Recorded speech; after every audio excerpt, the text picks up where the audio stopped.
Hello, darlings. Adjust your glasses because you're not going to believe this one. Now, I have lived a long time, and in that time, I have noticed that most people are walking around terrified of doing things that are absolutely, completely, perfectly legal. Your parents told you something was a crime. A teacher told you something was forbidden. And you believed them, without question, for decades. Today, we are fixing that. I am going to tell you 3 things you have been sneaking around doing, or worse, not doing, because you thought the law was watching. It wasn't.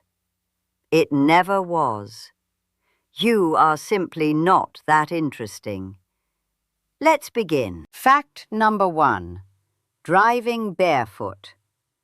How many of you were told by a parent, a grandparent, a driving instructor, someone who should have known better, that driving without shoes on was illegal, that you could be fined, that the police would pull you over?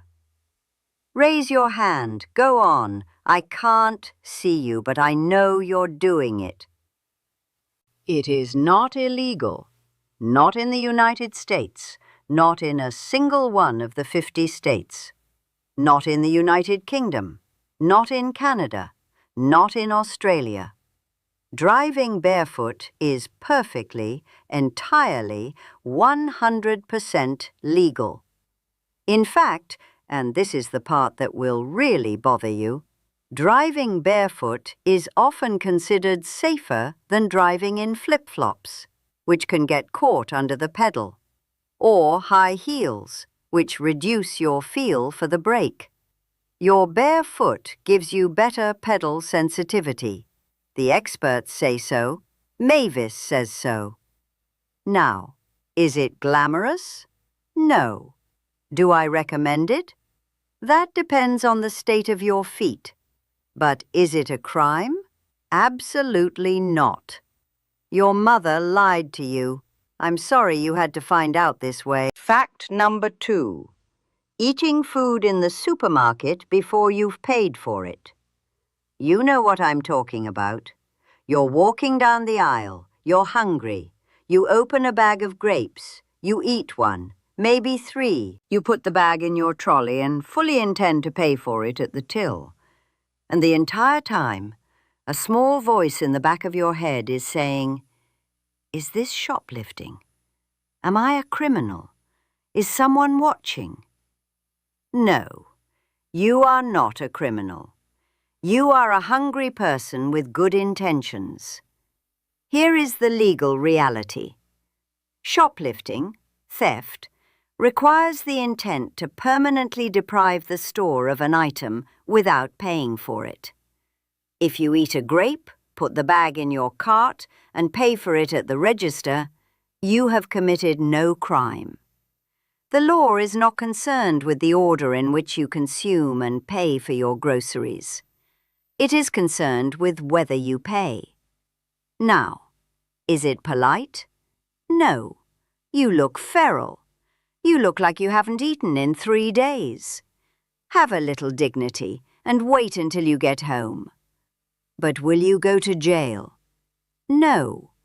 The police have genuinely better things to do. Present the empty wrapper at the till. Pay for it. Walk out with your head held high. You're welcome. And finally, fact number 3, tearing up money.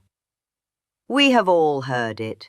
Defacing currency is a federal crime. People say this with such authority, such conviction, as if the Secret Service is sitting in a van outside your house, waiting for you to accidentally rip a receipt. So let me put your mind at ease. Here is what the law actually says. Under United States federal law, it is illegal to deface currency with the intent to render it unfit to be reissued, meaning to destroy it so thoroughly it can no longer be used as money. It is also illegal to alter currency to make it look like a higher denomination. That is fraud, and yes, that is a crime. But accidentally tearing a bill, writing a phone number on it, folding it into an origami swan, nobody is coming for you. The Secret Service has bigger problems than your torn dollar bill. I promise you. Although, if you're going to destroy your money, I am right here. I will take it. I will put it to good use. So, there you have it. 3 things you have been worrying about for absolutely no reason. You can drive barefoot. You can eat a grape in the supermarket. You can tear up your own money, though I strongly advise against it on principle. You are now marginally smarter than you were 5 minutes ago. You're welcome. If you would like to continue this education, and frankly I think you should, subscribe to the channel. It costs you nothing. It will cost you nothing except perhaps a little humility when you realize how much you didn't know, and that's a fact, darling. See you next time.